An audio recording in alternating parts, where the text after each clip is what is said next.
وہ چاہے عرب ممالک ہوں، چاہے پاکستان ہو، چاہے ایران ہو، چاہے جتنے بھی یہ ممالک ہیں، یہ پیور ریلیجیس جنگ نہیں ہے، اسلامی جہاد نہیں ہے۔ کیا سچ میں نیشنلزم سے زیادہ امپورٹنٹ آپس میں جو جڑنے کی وجہ ہے، جو گوند ہے، وہ کلمہ ہو سکتا ہے یا نہیں پولیٹیکلی؟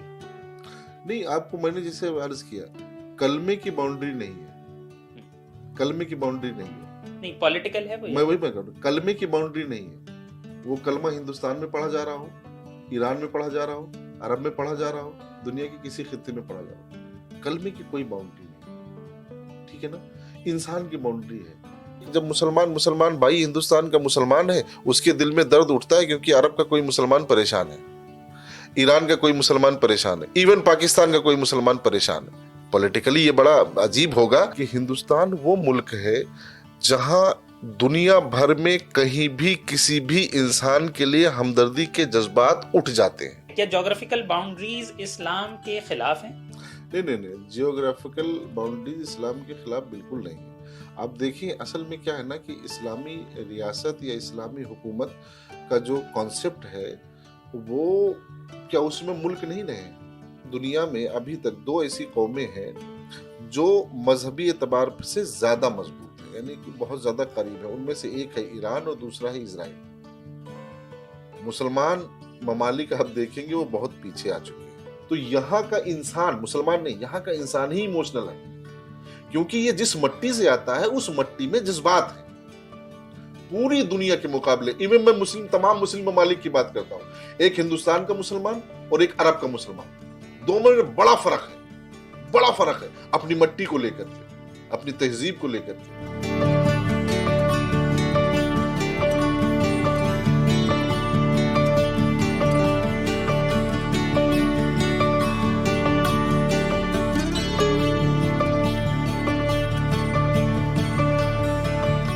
السلام علیکم، میں ثاقب سلیم، آواز دا وائس کے پوڈ کاسٹ دین اور دنیا میں آپ کا خیر مقدم کرتا ہوں۔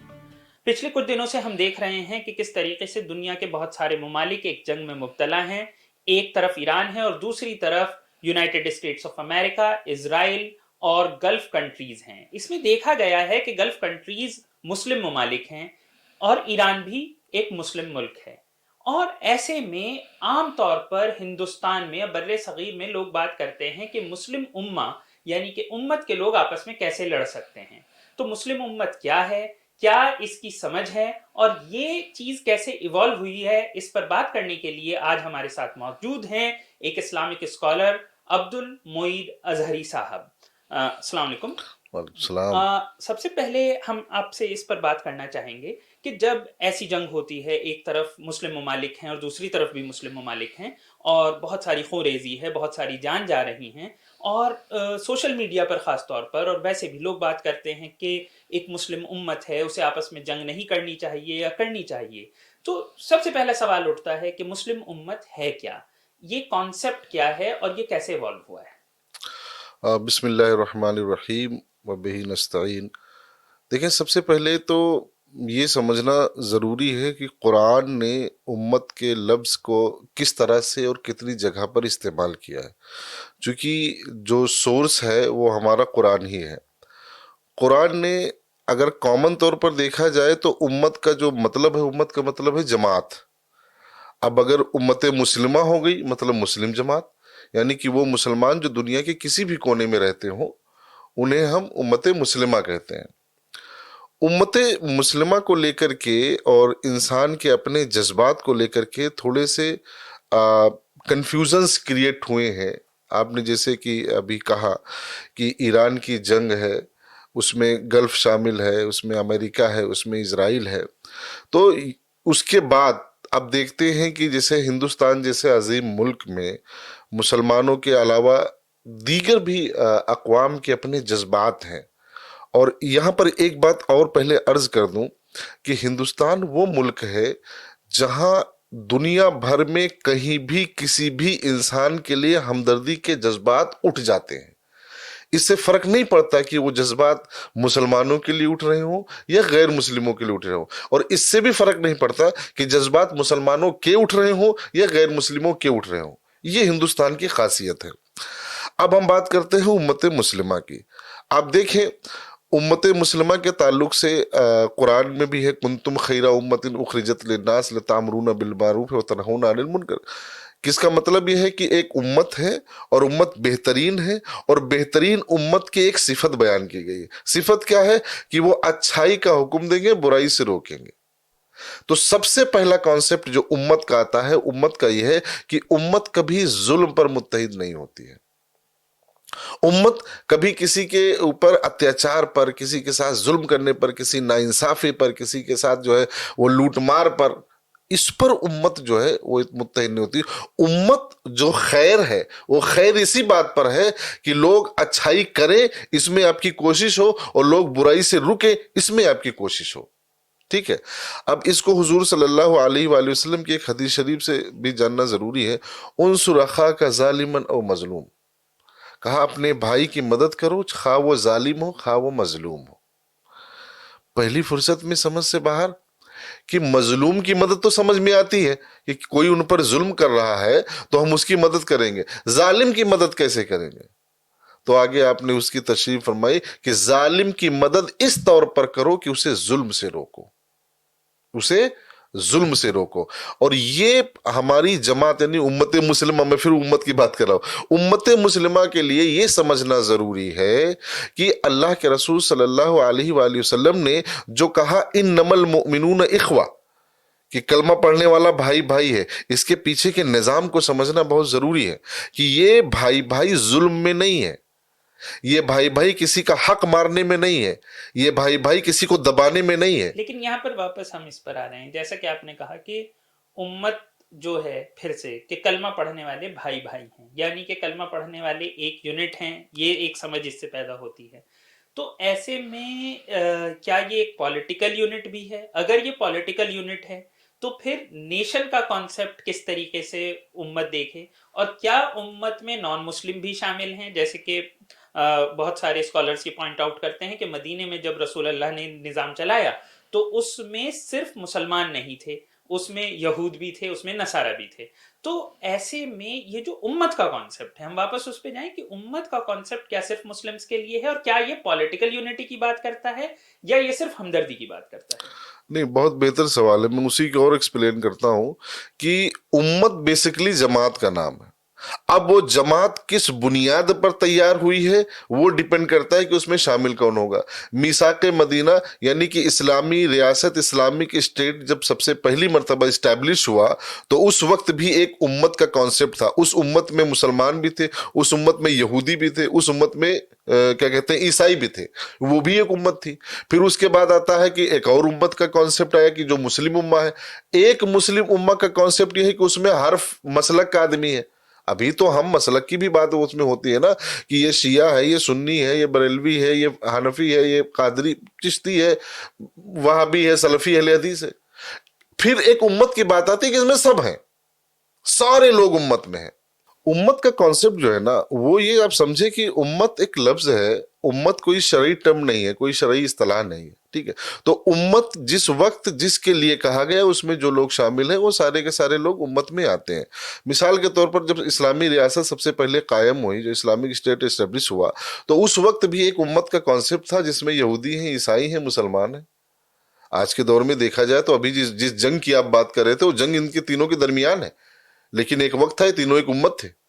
پھر اس کے بعد اب دیکھتے ہیں کہ جب امت مسلمہ کی بات کرتے ہیں تو امت مسلمہ میں بھی یہ چیز دیکھتے ہیں کہ آج کے دور میں ہم دیکھیں جہاں پر بیٹھے ہوئے ہیں کم سے کم سینکڑوں فرقوں میں لوگ بٹے ہوئے ہیں، پھر بھی ایک اصطلاح ایسی جہاں پر امت میں سارے ہیں، ہر فرقے کا آدمی اس امت میں شامل ہے. پھر تیسری جگہ پر ہم دیکھتے ہیں کہ آپ جس ملک میں رہتے ہیں، جس جیوگرافی میں رہتے ہیں، جس وطن میں رہتے ہیں، جس مٹی سے آپ کا تعلق ہے، آپ کے ارد گرد جتنے بھی لوگ شامل ہیں وہ ایک امت ہے. تو امت کا کانسیپٹ دراصل وقت کے حساب سے کیا کہتے ہیں علاقے کے اعتبار سے، سچویشن کے اعتبار سے اس کا جو اس سے جو مراد ہے وہ بدلتی جاتی ہے. ایک بات بہت اہم، بہت امپورٹنٹ ہے. آپ نے امت کی بات کری، آپ دیکھیں عام طور سے آدمی یہ کہتا ہے نا کہ ایک جب مسلمان بھائی ہندوستان کا مسلمان ہے اس کے دل میں درد اٹھتا ہے کیونکہ عرب کا کوئی مسلمان پریشان ہے، ایران کا کوئی مسلمان پریشان ہے، ایون پاکستان کا کوئی مسلمان پریشان ہے.